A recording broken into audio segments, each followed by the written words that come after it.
They say blood is thicker than water, but they never say what to do when your blood turns poisonous. My name is Alyssa Hartley, and I've always had a complicated relationship with my cousin Lily. From the outside, we were close. Same age, same schools, same family holidays, same matching bows in our hair for Christmas photos. People loved to call us the twins who weren't twins. But there was always something beneath her smile that made my skin itch. A flicker of calculation behind every compliment. A sweetness that tasted just a little off. I don't say this lightly.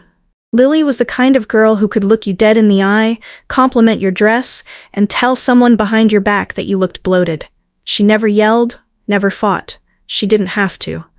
Her weapons were precision and polish. And I learned very early on that being around her meant being on alert. The distance between us widened in our 20s. I moved away to New York for work, found my rhythm, and quietly thrived. She stayed in town, flitted from job to job, collecting admiration the way some people collect candles, briefly lit, quickly forgotten. Then I met Jason, and everything changed. Jason is not the kind of man girls like Lily expect people like me to end up with. He's tall, deeply kind, brilliant, but humble. A self-made software architect who can fix a broken faucet and recite Shakespeare with equal ease. The kind of man who notices when you're quiet, remembers your coffee order, and checks the pressure in your tires without being asked. He saw me. Really saw me. And when he proposed, on a quiet hillside with no audience but the moon, I said yes without hesitation. That's when Lily suddenly reappeared. She texted, called, tagged me in photos from childhood, commented on every engagement post like we were still best friends. I wanted to believe she'd changed. That maybe, with time and age, the coldness had softened. She even offered to throw us an engagement dinner at her home. Nothing big, she said over the phone. Just a warm evening with family. Let me celebrate you the way you deserve. Something in me hesitated. But then Jason smiled and said, "She's your cousin. It'll be nice to reconnect." So I said yes. The night of the party, her house looked like it was plucked straight from a Pinterest board. Candles everywhere. Soft jazz, white roses. Champagne flutes lined up like soldiers. She greeted us in a blush-toned silk dress, kissed both my cheeks, and whispered, "You look gorgeous, Alyssa." Just glowing. I smiled and nodded, but her eyes flicked to Jason, and lingered. Longer than they should have. I should have trusted the tightness in my chest. I should have trusted the way she kept touching my shoulder, steering me away from him during conversations, monopolizing his time under the guise of catching up. But mostly, I should have trusted the moment she handed me a specific glass of champagne. Not from the tray, not from the bar, from her hand. She pressed it into mine and said, "This one's special, just for you." Then she smiled that same old Lily smile, perfectly glossed lips and zero warmth in her eyes. I took the glass, raised it, clinked it with hers, and when she turned away to adjust the candles, I quietly switched our glasses, just a silent, simple motion. Two identical flutes. No one watching. No questions asked. I didn't know what I was protecting myself from. But deep in my bones, I knew this. Lily didn't do anything without intention. And this time, whatever she had planned, I was going to let her taste it herself. At first, nothing happened. Lily took a delicate sip of the champagne I had switched into her hand, then winked at me across the room as if to say, "See, we're good now." The room buzzed with polite laughter and clinking forks. Jason stood beside me, chatting with my uncle about his latest development project, and Lily floated through the space like the hostess she so desperately wanted to be, air-kissing cheeks, refilling glasses, making everyone feel like they owed her something. And yet, I couldn't shake the sense that I'd stepped into a performance that was about to spiral off script. I watched her more than I listened, the way her fingers tightened around the stem of her glass, how she blinked a little too often, how she paused mid-sentence once, then brushed it off with a high-pitched laugh. She stood to give a toast about 30 minutes later. It was the kind of speech you'd expect from Lily, over-rehearsed, dripping with compliments that somehow still made you feel cold. "To Alyssa," she said, raising her glass. "The quiet flower who finally bloomed." We all wondered when she'd catch up to the rest of us, and now she has. With Jason, of course. A few polite chuckles, a few confused glances. Jason shifted beside me, eyebrows pinched. I held my glass but didn't drink. Neither did he. Lily, on the other hand, drained hers. That's when it started. It began with a pause. A long one. Too long. Lily set her glass down and pressed 2 fingers to her temple. Sorry, she said, laughing nervously. Lost my train of thought. Someone clapped gently, assuming she was done, but Lily kept talking. About how beautiful love was. Then about how hard it was to maintain appearances. Then about how some people didn't appreciate what they had until it was too late. Her voice began to drag. Her words slurred. Barely, but enough that I saw Jason turn toward me with a questioning look. Then Lily giggled. Loudly. Out of nowhere. A sharp, glassy kind of laughter that didn't belong in that room. Everyone froze for a second. Then she tried to step down from the stool she'd stood on for the toast and missed it entirely. Her ankle rolled. She stumbled. A waiter rushed to steady her, but she waved him off, blinking as though trying to refocus a camera. Wow, she said, swaying slightly. I feel woozy. Too much champagne, huh? Except she'd only had that one glass. The one she meant for me. I didn't say anything. I didn't need to. All I could do was watch as Lily tried to compose herself and failed miserably. She attempted to retell a joke from her speech, but mangled the punchline so badly no one even chuckled. Then came the sweating. Beads of perspiration on her upper lip, her temples. She reached up to wipe them and knocked over a vase of white roses. It shattered. Water splashed across the mahogany sideboard. Gasps rippled across the room. Aunt Margaret rose from her seat. Lily, sweetheart, are you all right? I'm fine, she snapped, then laughed again, like she thought it would soften the outburst. It didn't. Jason touched my arm gently. Did she drink before we got here? No, I said softly. That was her first. Then something's not right, he murmured. She's not drunk, she's drugged. I looked up and locked eyes with him. Slowly I nodded, because I knew exactly what was wrong with Lily. She was choking on her own plan. Jason, I said, low enough for only him to hear. Call an ambulance. He didn't ask why. He trusted me. One quick glance at Lily, who was now leaning heavily against the dessert table, mumbling something about secrets and shadows, and he pulled out his phone. The last thing I heard before the sirens came was Lily, whispering through a dazed smile. She wasn't supposed to, I only wanted her to. And then she sank to the floor. The hospital waiting room was too cold. Not just in temperature, though my arms were covered in goosebumps despite my sweater, but in tone. Clinical, white, humming with fluorescent lights and quiet dread. Jason sat beside me, elbows on knees, phone in hand, unread messages piling up. My own phone buzzed non-stop, concerned relatives, confused guests, a voicemail from Lily's mother, panicked and shrill. I didn't answer any of them. I was waiting, and I wasn't sure what for. An explanation, maybe, a confession. Or just confirmation that I wasn't crazy for feeling what I felt. A nurse came out around midnight. She's conscious now, she said gently. We ran tests. There's a mild sedative in her system, lorazepam. Fairly high dose. Jason inhaled sharply. I said nothing. Was it prescribed? The nurse asked. Any history of anxiety or insomnia? Jason and I shared a glance. No, I said. Not that I know of. She nodded. She's disoriented, mumbling a lot. You can go in, but only one at a time. I'll go, I said. Jason didn't object. Lily lay under harsh hospital lights, her hair tangled, makeup smeared across her cheek like a mask in mid-melt. Her eyes were half-lidded, unfocused, but she looked up when I stepped in. For a second, just one flicker of a second, something like fear flashed through them. Not fear of dying. Fear of being seen. Alyssa, she rasped. Why are you here? I stepped closer, arms folded. Because I'm the one you tried to drug. Remember? Her mouth opened, closed. It wasn't. She winced and squeezed her eyes shut. It wasn't supposed to be me.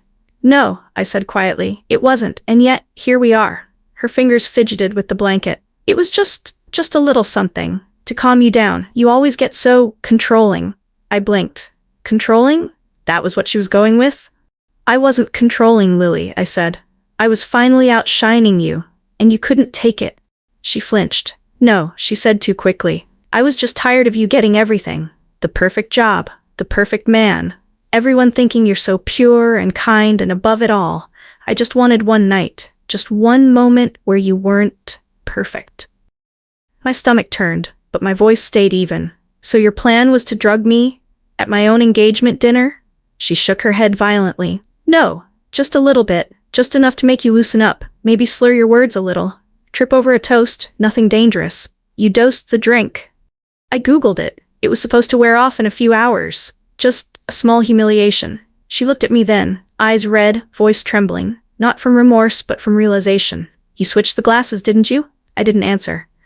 I didn't need to. She laughed then, bitter and broken. I ruined myself. Oh my God, I did this to myself. Yes, I said. You did. Back in the waiting room, Jason stood when I returned. Well, she admitted it, I said simply. His jaw tightened. Do we call the police? I shook my head. No, not yet. She's going to have to live with what just happened. And the fallout will be worse than any legal record. He paused, then nodded. She could have hurt you, he said softly, reaching for my hand. She tried, I replied. And in the end, she destroyed her own mask. By the next morning, the story had already begun to leak. Guests from the party were posting vague messages. Rumors whispered about drug tests and ER visits. Lily's mother called me 4 times. I answered on the 5th. Alyssa, she pleaded. Please don't make this worse. She's not well. She didn't mean... She did, I interrupted, and you've spent her whole life pretending she doesn't.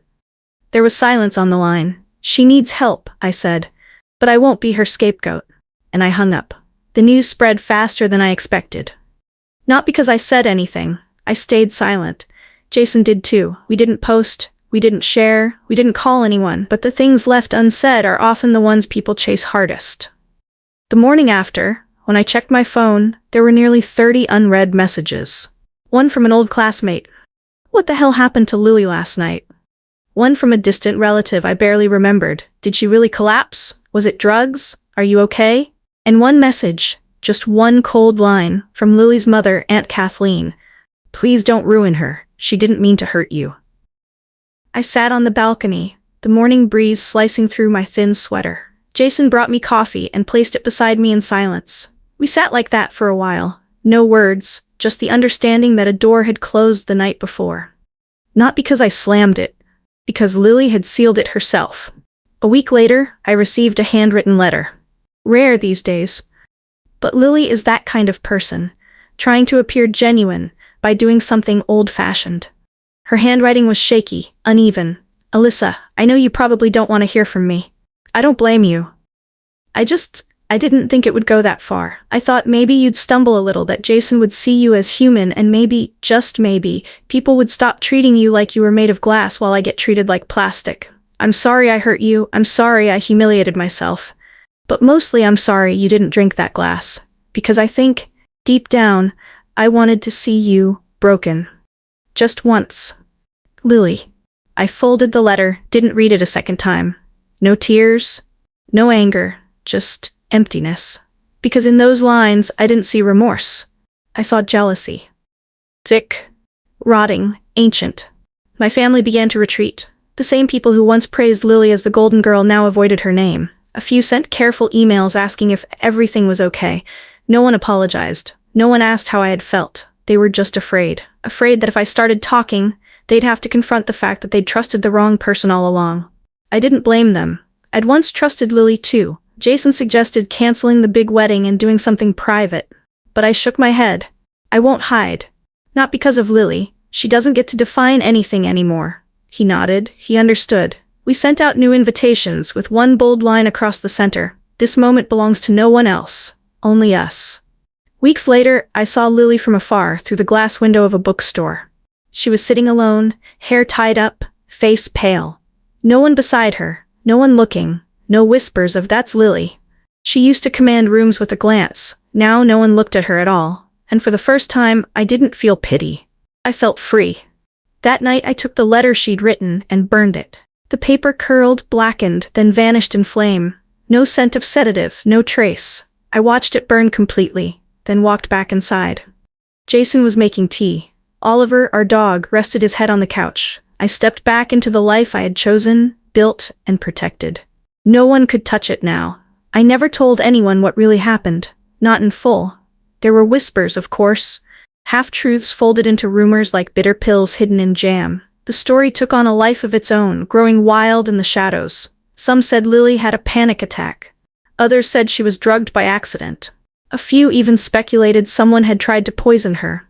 I never confirmed, never denied. Because the truth didn't need defending. It was already doing its job. Lily never reached out again. No more letters, no texts, no phone calls. She vanished from my feeds and eventually from the family group chats. Her mother still sent holiday cards, carefully addressed only to Jason and me, never referencing what had happened, never mentioning her daughter. It was like Lily had quietly been erased. The difference was, this time I didn't feel like I was the one being erased. Our wedding was quiet, but beautiful, not humble. No, Jason and I had worked too hard to play small for anyone else's comfort, but it was intentional. Every chair held someone who loved us honestly. Every toast came from the heart, no masks, no bitterness clinking inside champagne glasses. When I walked down the aisle, I saw Jason's face light up, and I felt whole. Not because I'd won, but because I didn't need to win anymore. There was no competition left. Sometimes, people ask me if I regret not pressing charges, not ruining her, and I always answer the same way. I didn't ruin Lily. She did that all by herself. The truth is, I never needed revenge, because real justice doesn't always look like punishment. Sometimes it looks like silence. Like moving forward without ever turning your head to check if they're watching. Like living a life so full that their absence becomes just another unoccupied chair you stopped reserving. I still think about that night sometimes. How a single choice, a glass, a sip, shifted everything. Not because it destroyed something, but because it revealed what was already broken.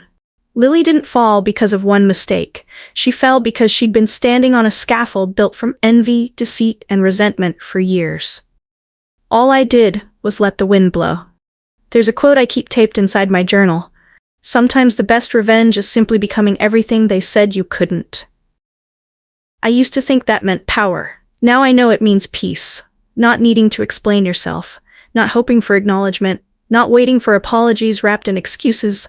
Just letting go. Jason and I now live in a home filled with light and quiet joy. We host dinners with friends who feel like family. We travel, read poetry aloud on rainy days, laugh over small things. There's no one trying to outshine anyone. No one trying to switch glasses behind someone's back. Just love. And stillness. And the knowledge that what we built, this life, is entirely our own. And no one can take that away. Not even blood. Not even Lily. Healing wasn't a straight line after Lily. It wasn't like I walked out of that hospital and instantly became whole. Some nights, I'd still wake up in a cold sweat, the image of her swaying at the dinner table flashing in my mind. Not out of fear, but confusion. A part of me, still that childhood cousin who shared crayons and bunk beds, kept whispering, she wouldn't really have done it. Not to you. But she did. And I had to keep reminding myself of that. Because one of the cruelest things about betrayal is how it doesn't just hurt in the moment. It lingers, questioning your memory, your worth, your instinct. You start to doubt whether the monster you saw was real, or if maybe you imagined the whole thing. I started therapy again. This time, not to grieve a breakup or manage burnout, but to rebuild trust in my own perception. My therapist, Dr. Janice, asked me something that stuck. When you switched the glasses, what made you do it? I said, I don't know. A gut feeling. She smiled gently. And what would have happened if you'd ignored that? I didn't need to answer. She continued, so tell me why you still hesitate to believe yourself. And that was it. The core wound.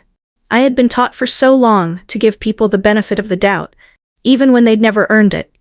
I was raised to be polite, to make peace, to not cause a scene. Lily had counted on that. And the moment I chose not to sip that champagne, I had made the most radical decision of my life. I had trusted myself more than I trusted appearances. Months passed. The wedding came and went, leaving behind photos full of unforced smiles and the kind of toasts that don't hide knives behind napkins. We traveled. We nested. We built. One evening, I found myself staring at the mirror while brushing my hair. Something about the way my reflection met my eyes caught me off guard.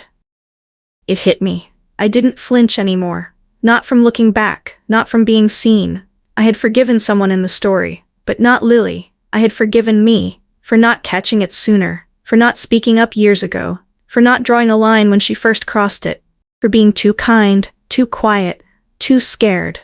And that forgiveness set everything else free. Later that fall, I began volunteering for a women's circle, quiet Sunday gatherings for women who had been betrayed, discarded, or emotionally manipulated by family. Some came with stories worse than mine, others with scars you couldn't see but you could feel. They didn't need advice. They needed someone to say, "You're not crazy for walking away. You're not cruel for choosing peace over proximity. You're not broken because they couldn't love you without controlling you." So I said it, over and over, until they started to believe it too. One day, a younger woman, maybe 25, told me through tears, "But she's my sister. I can't just cut her off." I told her gently, "Blood is biology, but loyalty is a choice. And sometimes choosing yourself means breaking the only rules you were ever taught." Lily's name faded eventually. I didn't speak of her unless someone asked. Jason and I never said it around guests. Her absence became like background static, only noticeable if you tuned in. Every so often, I'd hear through someone that she'd moved away, that she was seeing a therapist, that she'd gone off social media. I hoped she was healing. Truly. Not because I needed her to be redeemed, but because I needed to know the cycle could stop with us. Because the truth is, someone like Lily didn't turn toxic overnight. She was made in a family that excused her cruelty, praised her control, and fed her competitiveness like sugar cubes to a racehorse. I had just been the first one who said no more, and in doing that, I gave us both a chance. Now, years later, when people ask about my engagement dinner, I just smile and say, "It was memorable." And leave it at that. I don't need the world to know everything. I don't need to win the narrative. I already won the life I built after it. The one where I don't tiptoe around red flags, where I don't hand out second chances like candy to those who'd poison them, where I protect my peace like a home I had to build from scratch, where my kindness has boundaries now, and teeth if necessary, and where the only glass I raise is one I've poured for myself, in a room I feel safe in. No one watching, no traps, no secrets, just me, clear, unapologetic.